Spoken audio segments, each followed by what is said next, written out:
നമസ്കാരം. തുർക്കിയിലെ ഇസ്താംബുൾ വിമാനത്താവളത്തിൽ നിന്ന് പറന്നുയർന്ന ഒരു വിമാനത്തിലെ കാർഗോയിൽ 1 മണിക്കൂറോളം കുടുങ്ങിപ്പോയി അവിടുത്തെ ഒരു ജീവനക്കാരൻ. വിമാനം പറന്നുയർന്നതിന് ശേഷമാണ് വിമാനത്താവളത്തിലെ ജീവനക്കാർ പോലും തങ്ങളുടെ ഒരു സഹപ്രവർത്തകൻ ഇതിനുള്ളിൽ പെട്ടുപോയതായി മനസ്സിലാക്കിയത്. അലി സെലിക്ടൺ എന്ന 29-കാരനായ ജീവനക്കാരനാണ് ഇതിനുള്ളിൽ കുടുങ്ങിപ്പോയത്. ടർക്കിഷ് എയർലൈൻസിൻ്റെ എയർബസ് A321-200 ഇനത്തിൽപ്പെട്ട വിമാനത്തിലാണ് സംഭവം നടന്നത്. വിമാനത്തിലെ ലഗേജ് സ്റ്റോറിൽ കയറി എല്ലാ യാത്രക്കാരുടെയും ലഗേജുകളൊക്കെ തന്നെ കൃത്യമായ സ്ഥാനത്ത് തന്നെയാണ് വെച്ചിട്ടുള്ളതെന്ന് നിരീക്ഷിക്കുകയായിരുന്നു അലി. എന്നാൽ വളരെ പെട്ടെന്നാണ് വിമാനത്തിൻ്റെ ഈ ലഗേജ് സ്റ്റോറിൻ്റെ വാതിലുകൾ ജീവനക്കാർ അടച്ചത്. അലി ഇതിനുള്ളിൽ ഉള്ളതായി അവർക്ക് മനസ്സിലാക്കാൻ കഴിഞ്ഞിരുന്നില്ല. അതുകൊണ്ട് തന്നെ വാതിലടച്ചു. പെട്ടെന്ന് തന്നെ വിമാനത്തിൻ്റെ എൻജിൻ സ്റ്റാർട്ടാക്കുകയും ചെയ്തു. ഇത് കണ്ട അലി ആകെ ഭയന്ന് വാതിലടിച്ച് നിലവിളിച്ച് നോക്കി. വിമാനത്തിൻ്റെ ശബ്ദവും അതുപോലെ കാറ്റുമൊക്കെ കാരണം ആരും ഇയാളുടെ നിലവിളി കേട്ടതുമില്ല. തുടർന്ന് വിമാനം ഇസ്താംബൂളിൽ നിന്ന് പുറപ്പെടുകയാണ്. ഗ്രീസിലെ ഏഥൻസിലേക്കാണ് വിമാനം പോയത്. വിമാനം ഏതാണ്ട് 1 മണിക്കൂറോളം ഇതിനകം പറന്നു കഴിഞ്ഞിരുന്നു. 30,000-ലധികം അടി ഉയരത്തിൽ വിമാനം പറക്കുന്ന സമയത്ത് വിമാനത്തിനുള്ളിലെ തണുപ്പ് ക്രമാതീതമായി കുറഞ്ഞു. -26°C തണുപ്പ് മാറി.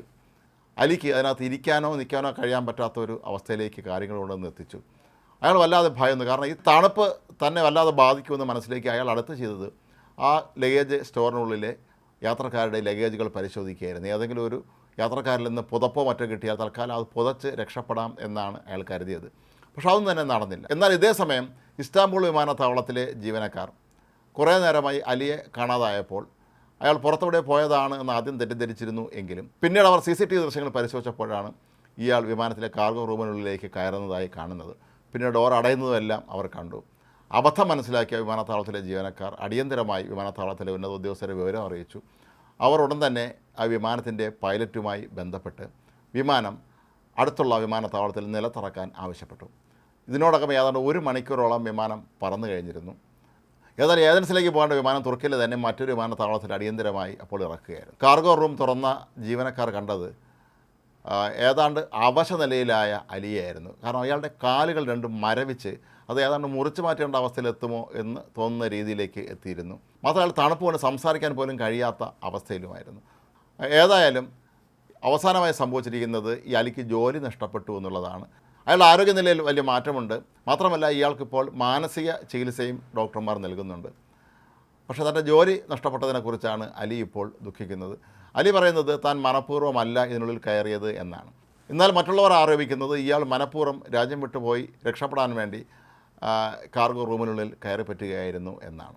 എന്നാൽ അതിന് താൻ ഇത്രയധികം ബുദ്ധിമുട്ട് സഹിക്കേണ്ടതില്ലല്ലോ എന്നാണ് അലി പറയുന്നത്. മറ്റേതെങ്കിലും വിമാനത്തിൽ കയറി തനിക്കണമെങ്കിൽ മറ്റു രാജ്യത്തേക്ക് പോകാമായിരുന്നല്ലോ. ഇത്രയും റിസ്ക് എടുത്ത് അപകടകരമായ രീതിയിൽ യാത്ര ചെയ്യേണ്ട ആവശ്യമില്ലായിരുന്നു എന്നാണ് അലിയും പറയുന്നത്. കഴിഞ്ഞ 2 ആഴ്ച മുമ്പ് ഒരു എയർ ഫ്രാൻസ് വിമാനത്തിനും ഏതാണ്ട് സമാനമായ രീതിയിലുള്ള ഒരു സംഭവം നടന്നിരുന്നു. ആ വിമാനം ഏതാണ്ട് ലക്ഷ്യസ്ഥാനത്തെത്തുന്നതിന് കാൽ സമയം പിന്നിട്ടപ്പോൾ തന്നെ ആ വിമാനത്തിലെ ഒരു യാത്രക്കാരൻ തന്നെ മൊബൈൽ ഫോൺ കാണുന്നില്ല എന്നറിയിക്കുകയായിരുന്നു. തുടർന്ന് വിമാനം അടുത്തുള്ള ഒരു വിമാനത്താവളത്തിൽ അടിയന്തരമായി ഇറക്കുകയായിരുന്നു. വിമാനത്തിൻ്റെയും യാത്രക്കാരുടെയും സുരക്ഷയെ കരുതിയാണ് ഇത്തരത്തിലുള്ള ഒരു നടപടി സ്വീകരിച്ചത് എന്നാണ് പൈലറ്റ് അന്ന് വ്യക്തമാക്കിയിരുന്നത്. ഏതായാലും നരകയാതന അനുഭവിച്ച അലിക്ക് ഇപ്പോൾ ജോലി കൂടി നഷ്ടപ്പെട്ടു എന്നുള്ള ഇരുട്ടടി കൂടി കിട്ടിയിരിക്കുകയാണ്. ഇയാൾ ഇപ്പോഴും ചികിത്സയിൽ തന്നെ തുടരുകയാണ് എന്നാണ് മാധ്യമങ്ങൾ റിപ്പോർട്ട് ചെയ്യുന്നത്.